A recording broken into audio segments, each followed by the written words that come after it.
La pandémie de Covid-19 constitue une crise mondiale sans précédent qui a appelé une riposte mondiale sans précédent.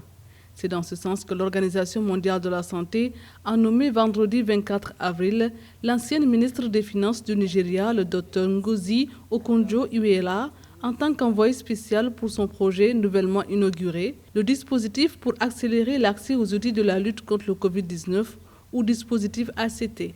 Elle doit servir aux côtés du chef d'entreprise britannique Sir Andrew Whitty dans la même fonction pour mobiliser l'engagement international envers l'initiative. Le choix est tout à fait objectif parce que c'est une ancienne du système des Nations Unies et aujourd'hui elle est issue d'un pays, le Nigeria, qui est quasiment la première économique en Afrique et le Nigeria semble être le pays le plus affecté en Afrique subsaharienne. Donc le choix de cette auguste économiste qui a travaillé au sein de la Banque mondiale et dans beaucoup d'organisations des Nations Unies pourra permettre de mobiliser des financements dans le but alors de lutter également contre cette pandémie. C'est un choix qui est tout à fait juste. Le dispositif ACT est une collaboration internationale visant à accélérer le développement, la production et la distribution équitable des médicaments Covid-19, des kits de tests et des vaccins à travers le monde. Le Conseil de sécurité des Nations Unies a réaffirmé le principe d'équité et d'égalité de tous par rapport à un vaccin contre le Covid-19. La majeure partie notamment des victimes de Covid-19 reste dans les pays occidentaux. Donc évidemment, l'urgence aujourd'hui de l'Organisation mondiale de la santé,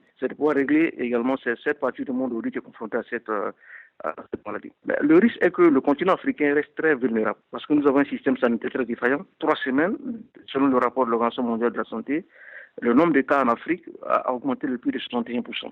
L'OMS appelle la communauté mondiale et les dirigeants politiques du monde entier à soutenir cette collaboration historique. Aux donateurs, la fourniture des ressources nécessaires pour accélérer la réalisation des objectifs de cette collaboration mondiale est plus que jamais cruciale. L'organisation va d'ailleurs lancer à cet effet une campagne continue de collecte de fonds qui va débuter le 4 mai 2020.